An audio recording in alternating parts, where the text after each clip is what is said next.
Hi everyone. ఈ video నేను మనకిష్టమైన వాళ్ళ కోసం చేసి చూపిస్తున్నాను. ఈ వీడియో ఎండ్ వరకు అయితే చూసేయండి, అస్సలు మిస్ చేసుకోవద్దు. ఫస్ట్ నేను ఈ ప్యారెట్ గ్రీన్ని నా థంబ్‌నెయిల్‌కి అప్లై చేసుకున్నాను. అండ్ నెక్స్ట్ నెయిల్ పాలిష్ రిమూవర్ని తీసుకుని అండ్ అలాగే మనకి యూ పిన్స్ ఉంటాయి కదా, సో అవైతే మనకి షార్ప్గా ఉంటాయి.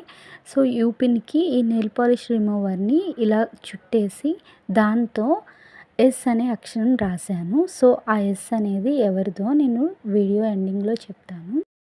ఇప్పుడు అదే యూ పెన్‌తో వైట్ కలర్ నెయిల్ పాలిష్ తీసుకొని ఈ విధంగా ఎస్ అనే అక్షరం మీద డ్రా చేశాను. ఇలా ఎందుకు చేశానంటే మనం సెపరేట్‌గా ఈ విధంగా రాసుకుంటే అది మనకు కొద్దిగా ఎత్తుగా కనపడుతుంది. మనం ఇలా చేసి రాసుకుంటే కనుక మన నెయిల్ పాలిష్‌తో సెటిల్ అయిపోతుంది. ఎస్ అనేది నా హస్బెండ్ నేమ్ ఫస్ట్ లెటర్ అండి.